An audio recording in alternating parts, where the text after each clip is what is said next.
Hey guys, welcome back to the vlog. This is Ina and welcome back to our 11th episode of my reaction video sa new Dawn Bell series, How to Spot a Red Flag.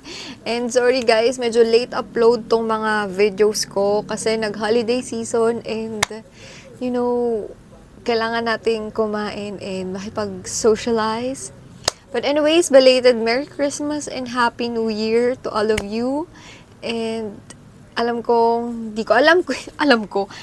ko sure kung inaantay nyo itong video na to, pero mag-start na tayo kasi grabe tong episode na to. Let's start in 3, 2, 1. Alam nyo, sobrang naku-curious ako on how this series will end. And alam mo nating Dawn Bell ang endgame dito, pero grabe yung mga twists and turns. Alam mo yung maiirita ka kay Jameson Blake dahil sa sobrang gusto niyang makuha si Cha.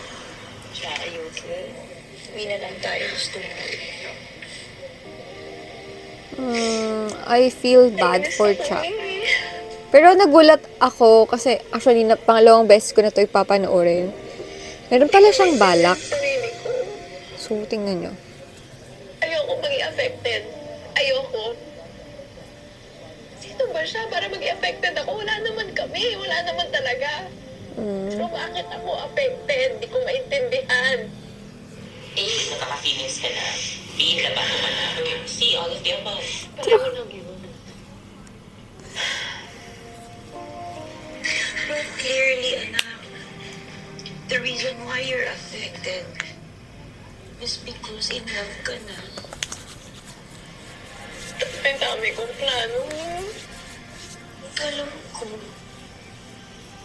Alam namin lahat. Sir, handa ho ako magsalita kung siya talagang nagbiktima sa akin. Yun na nga ang problema, Cha. Kulang pa tayo sa ebidensya. Kahit siya ang prime suspect. Ang sinasabi niya, inutusan lang siya. Wala sa kanya yung pera. Binigay niya sa amo niya. Sino raw ho? Sino kaya nang Vegas scam Cafe. sa kanila? Yun naman ho pala, sir eh. Nagpunta na kami sa Legacy Cafe. Malinis sila. Malamang desperado lang yan, kaya kung sino-sino lang ang sinisisi. Sir, paano kung totoo? Kailangan ko malaman kung sino talaga yun, sir. Cha, ayokong mababalitaan na nakikigulo ka sa investigasyon. At ayokong mababalitaan na ginugulo mo sila sa Legacy. Ikaw din, baka makasuwang ka ng unjust vexation. Alam mo namang may higpit ang mga abogado nila. Lalo kung makakasira sa reputasyon ng Legacy. Baka imbes na makuha mo pera mo, lalo ka pang mapagastos pag nagkakaso ka. Kayo na naman. Ilang linggo na kayong pabalik-balik dito ah. Sinabi ko na sa inyo, walang ganong empleyado dito. Boss, naagrabyado niya nga ho ako. Customer ho kaya? Wala nga rin ho. Pwede ho ba umalis na kayo? Bago pa kayo reklamo ng mga nagtatrabaho dito. Pag nakita ko pa uli kayo, mapipilitan daw akong i-report kayo sa manager namin at saka po sa pulis. So kaya ka nakikipag-usap dun sa Matya, ka nakikipag-chat para masilip mo yung legacy? Opo. Kator. Kaya lang ho na-catfish ako. Ginamit lang yung picture niya. Totoo ko palang kausap si JR. Pugad pala ng manluloko yung mga yan eh. Paano victim ng si Matt? Hindi siya yung manduloko. Date niya na nga nalaman na ginamit pala yung picture. Oy, sandali. Pero tinuloy pa rin yung panluloko niyo sa'yo, di ba? At pinatawad mo. Basta gusto ko lang kung siguraduhin na wala talaga sa legacy yung scammer. Di ba na-scam din si, Jameson Blake Naman yun? kayo nag-deal ng hello? Hindi kaya sabi ko,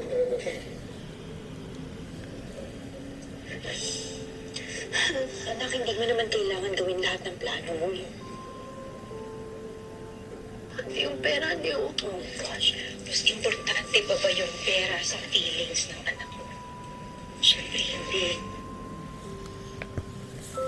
Mabuti pa, layuan mo na lang muna lahat. Yung JR, yung Matt, anything that would remind you of the trauma is a scam. Wait. You have to learn when to draw the line, anak. Pag ganito na apektado ka na, sasaktan ka na, you have to stop. Yes, John. Okay? Sorry, Mir. No. You don't have to apologize. No, wala kang kasalanan. Ah.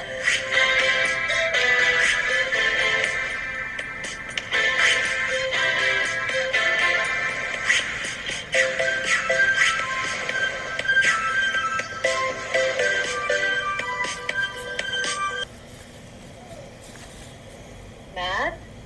Yes, Matt, tulala. Oh, good you're here. Dinner is ready and we need to talk about JR's expenses. Hey, son, are you okay? Alam niyo, mayroon na akong trust issue kay JR kasi hindi mo alam kung totoo yung mga pinagsasabi niya para dun sa company I'm nila. so proud of you. You did the right thing, son. Did I?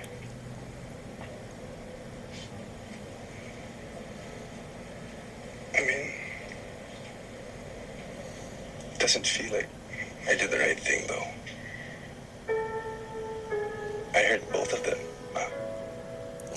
Cha, Hirap talaga and JR. minsan gumawa ng tama eh. Gumawa ano ng tama, napasama ka pa. I literally see as my brother. And the girl that I like. The girl that I like.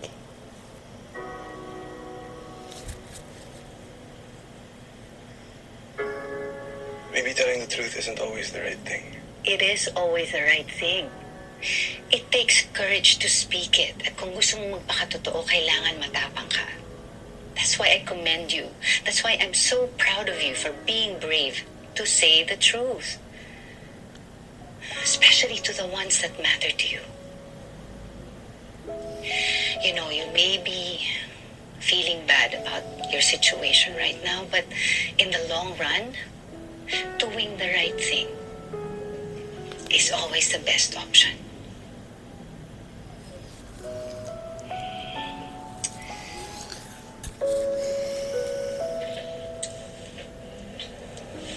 Never feel bad about doing the right thing, okay? Let's have dinner. Maybe you'll feel better. Okay, I'll follow. Okay, I'll wait for you.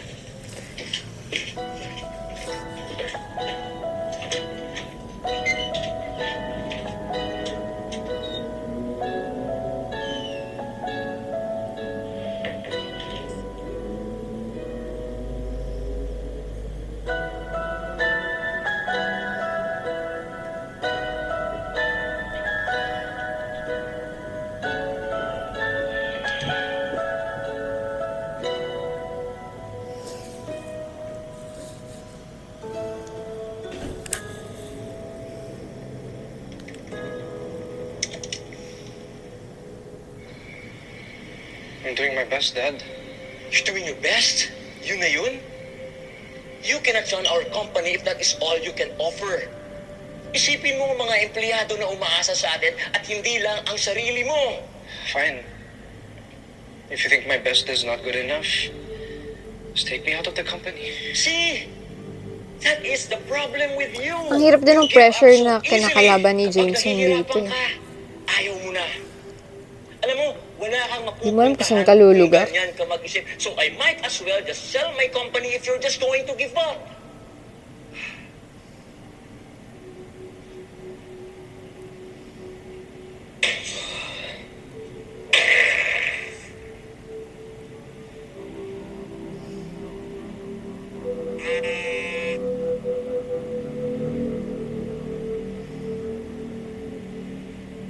Kamusta?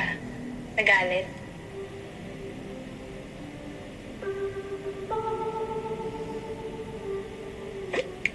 Ano pa nga ba? He just told me that my best wasn't good enough.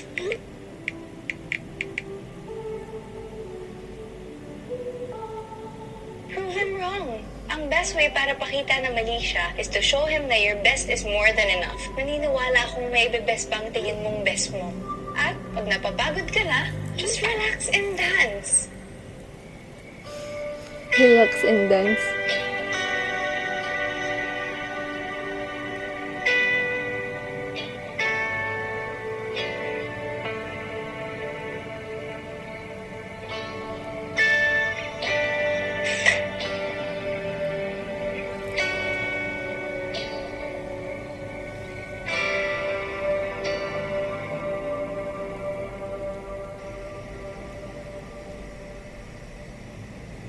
Ganito din ako eh. Hingi ako ng sign. Lord, pag na-view niya yung story ko, hindi ako mag-move on sa kanya. Ganon. Charot. No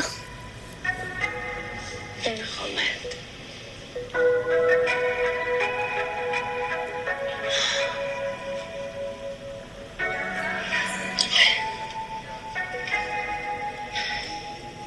Universe, bigyan niyo naman ako ng sign mo.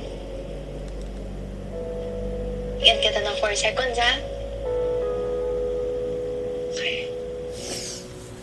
Okay, ako din. Gusto ko rin ng sign. 1.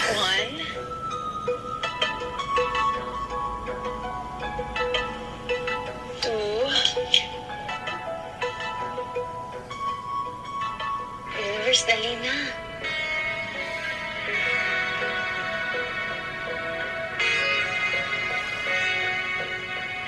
3.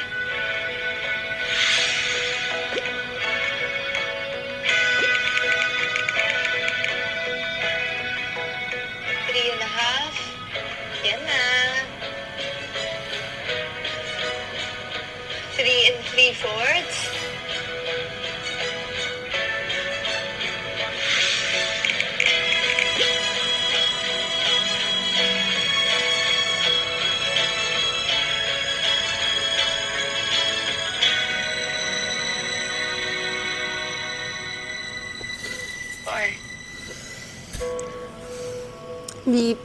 Parang hindi binibigay sa kanila ng universe na magkausap pa sila. So, yung mga bagay-bagay pa na ano ko ba sa inyo na? Tsaka. Pahirapan nyo yung mga sarili nyo. Mahal nyo naman yung isa't isa. Uy, mahal.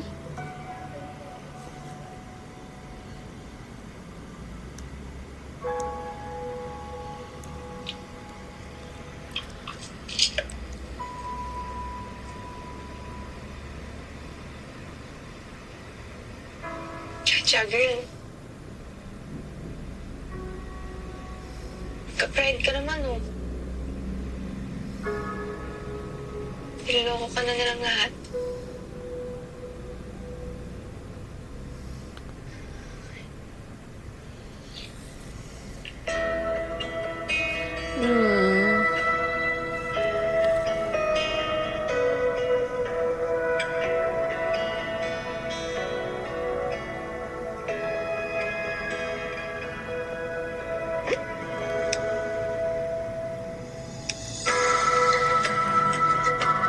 Na, dinilit na niya. Yung kamay ko. 3 na lang. Tig-3 na lang.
namin. Pilaan namin sa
kasi magkakahiwa-hiwalay na tayo.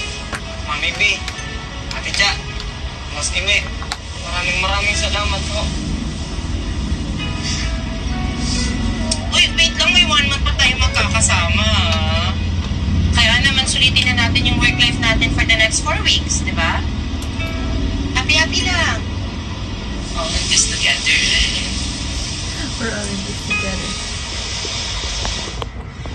Nakakasad lang kasi lalo pag yung mga nangungupahan na ganyan. Knock, knock.